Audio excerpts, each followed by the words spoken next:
Hi, a very good morning, everyone. Welcome to my session today. My name is Wong. I'm from Kuala Lumpur, Malaysia. I'm the founder and CEO of Rentlab, uh, Malaysia's first property rental bidding platform. So, as part of Malaysia Proptech Association, I'd like to thank Ari Connect for giving me this opportunity to share with you a topic today: the fully digitalized and online transaction platforms. Are we ready? As we all know, the pandemic that we have experiencing for the last 1 year has actually disrupted a lot of our lives. So in Malaysia, we had this MCO, we had this lockdown or MCO movement control order since the 18th of March 2020. During this time, all business activities, leisure activities were all came to a halt. So people were not allowed to go outside. So the property industry also badly affected.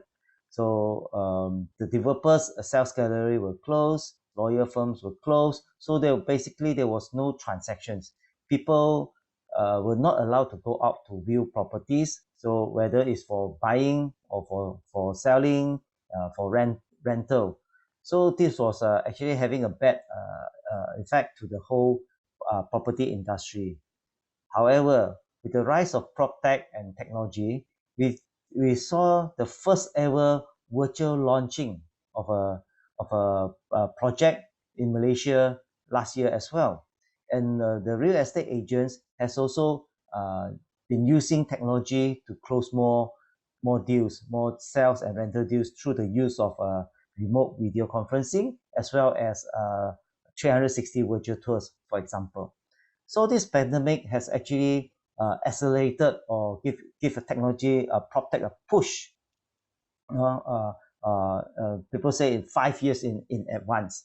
Okay, so with all these disruptions last year, people are starting to think, can we have fully digitalized and online transaction platforms that allow us to complete a transaction totally online, whether it's for sales or for rental. So, as a rental platform ourselves, okay, we have been doing a deep dive into this topic as well to see that whether the market is ready to adopt such technology.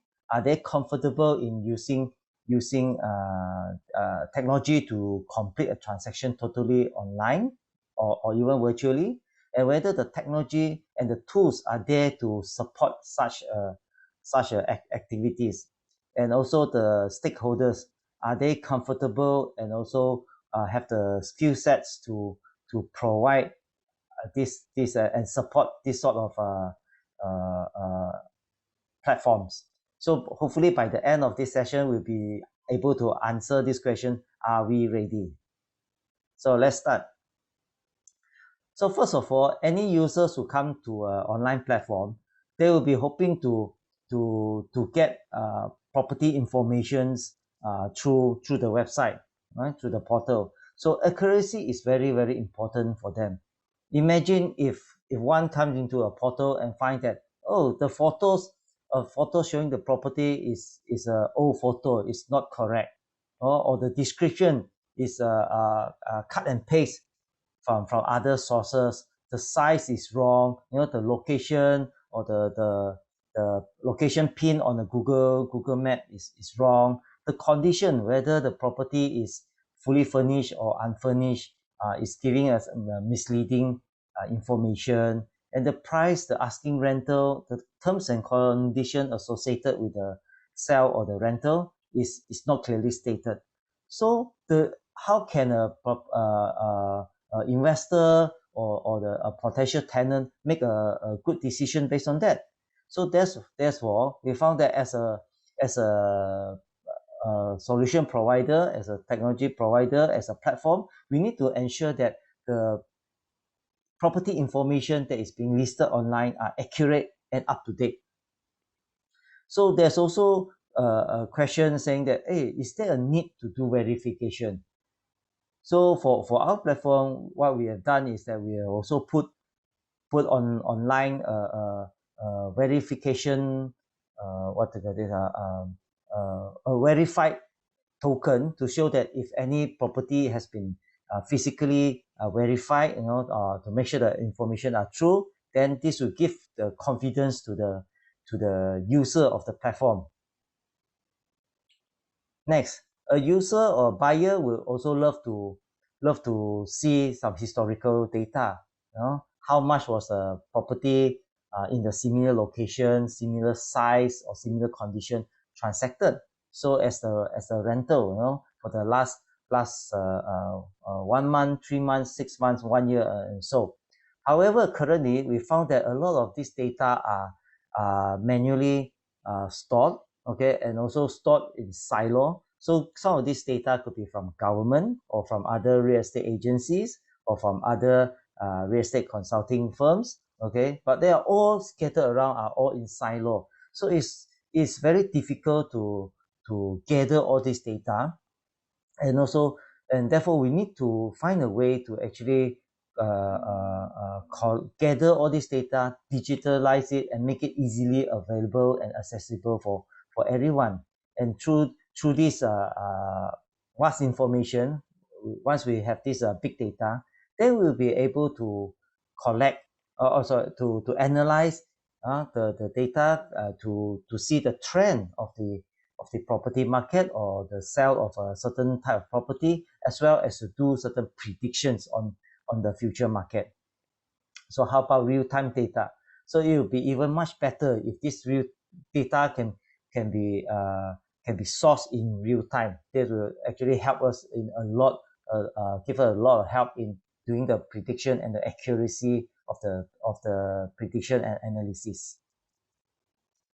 Next, due to the pandemic, due to travel restrictions, for example, a lot of buyers, sellers, landlord, and tenants will not be able to meet up physically. So they are using the electronic devices and to communicate. So a lot of people, in a way, hidden behind the electronic devices. So we are unable to tell that whether this person is a genuine owner, whether he's a real buyer or the tenant. So how do we actually positively ID a person? So without doing so, we are subject to a lot of criminal cyber crimes, scams and cheats that can easily happen online. And nowadays with technology, we are able to do biometric verification, or through the checking through our identity card to our national registry department, and also by taking a photo, we can compare the data to tell whether this person is true, his identity is true as what he say, and also the facial recognition. So these are the technologies we can use to identify whether this person is real and genuine as a party to a transaction. Yeah, right. So next, of course, there will be certain payment and collections involved. So how do we do this online? For example, some could be a one-time payment. For example, paying of booking fees or rental deposit, okay, or one-time purchase for a product or services online. So, and also recurring payments such as rental collections, okay. So all this we can use payment gateways that's widely available in the market. So it's very quite matured nowadays and quite complete in terms of their service and acceptance. So we can do banking, online banking, through online banking, credit cards, and even now with e-wallets and cryptocurrency. In 2018, there was a piece of land in one of our state in Sabah transacted using cryptocurrencies. So we also hope to see more of this happening. And of course, when we talk about payment gateways, of course, the users have a big concerns about security. They are worried about their banking information, their credit card information being stolen and are used for criminal activities. So as a system providers, we have to look into this and ensure that all these data are actually securely protected, through the payment gateways and not being easily shared or stolen to third party. So to complete a transaction, of course, there will be need of a contract. On a online platform, so we are looking at e-contracts, e-signing, and even e-stamping. So these are necessary to complete a transaction and is actually crucial to protect the interests of the parties in a transaction. So we always get asked, or people want to know, is this legal? So in Malaysia, there's actually since 1997, there's a electronic signature act. There's also electronic commerce act, as well as electronic government activities act, that actually governs all the e-contracts, e-signing in Malaysia. So it's totally legal and totally executable. We also need to look into the various form of e-signing, for example, electronic as well as digital signing.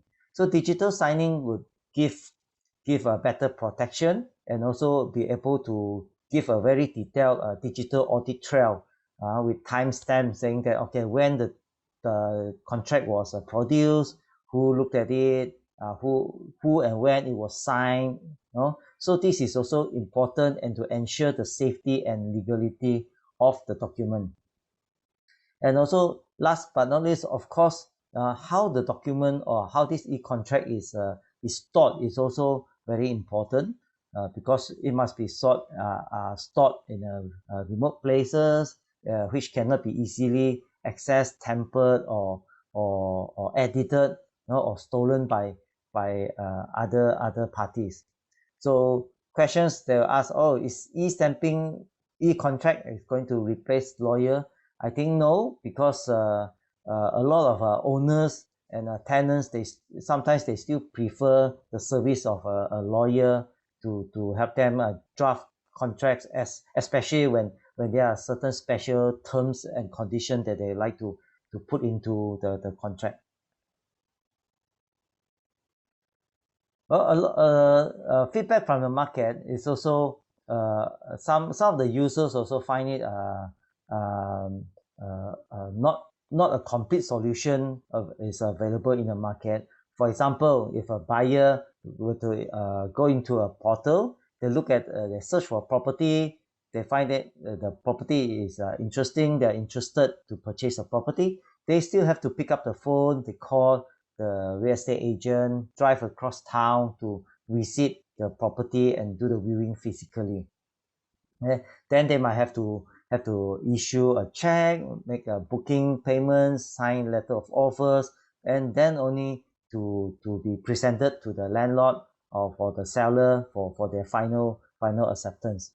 So as we mentioned earlier, due to this pandemic, all this will be a hindrance to the completion of the sale or rental transaction, because doing this manually, that's definitely wasting a lot of time, okay, and ineffective. So by providing an end-to-end solution, for example, a user can search the property online and make an offer, or doing a viewing through virtual tours and other doing the negotiation online, for example, and then finally making a decision and making online payments, and finally getting the approval from the seller or from the landlord. So this end-to-end solution would be more efficient and also allow to save a lot of time and reduce human error. Of course, there are also cases whereby, what happens if there are cancellation, or one of the party change their mind, there's a mistake or error somewhere. So of course, as a platform, there could be a refund policy, a cancellation policy that can be implemented, okay, to help complete the process. In terms of ecosystem, okay, currently we have a lot of standalone systems, from CRM to booking, legal e-signing, payment gateways, So the market is actually also looking for a simple and seamless process. They don't want to log into one portal to make a booking, then to the other one to make payment, then the third portal, for example, to sign a tenancy agreement, or another fintech portal for applying for loan, for example. So all these standalone system need to be integrated, okay, to make it seamless for the user. And by doing so, there's a lot of sharing of data between one system to the other. And we need to open up the API between all these different products or services. And then the question is, are the standalone services, are they willing to open up the API? Because when there's an open up API, the more connection there is, there will be security issues. It will be weak points subject to cyber attacks, people hacking, all these issues might come out. So of course, to the user, they are also concerned about data security. What sort of data are being shared between these platforms, as they don't want their personal data to be easily accessible or available to different parties that they don't know about. And in Malaysia, we have this PDPA, Personal Data Protection Act, so that we need to comply to. And finally, the stakeholders, the property developers, the property owners, real estate agents, the buyers, are they open, as well as the government and regulators, are they open to new technology and innovation? There are so many talks about using new technologies for the real estate market, blockchain, NFT, the use of big data, AI, machine learning. How about buying properties, in fractionalized or ownership, and also crowdfunding instead of getting a bank loan. So all these technologies are actually available, and they are always in the forefront of our government and regulators. Okay? So for all the technologies, new technologies and innovations to happen, our government and regulators have to also step up and tag closely to the technologies being offered in the market. So how fast the technologies are being offered, adapted, and also who will, at the end of the day, who will be paying for all this. So this is questions that we need to take into consideration as well. So in summary, I believe that the technology is ready, or the tools and the technology that can be used for online transactions are ready. They might need a bit of fine-tuning and improvement to make it more seamless and also tamper-proof. Therefore, we have to boost up security of all the systems and the integration part. So the solutions has to be also customer focused. So we are here to help the customer solve their pain points. Okay, and also we must not forget about the human touch in between all the transactions. As also for all as with all new technologies, so the market will need a some time to actually adopt and get used to new technology. And if the technology and if the solution is value for money, okay, definitely it will be a win-win situation for all. Okay, with that, I end my sharing. I would love to connect to everyone here. Please drop me an email if you have any questions or suggestions on my topic just now. And please feel free to like and share our Facebook and LinkedIn social media pages. Or if you'd like to find out more about Rentlab, definitely love to hear from you. Thank you very much and have a nice day.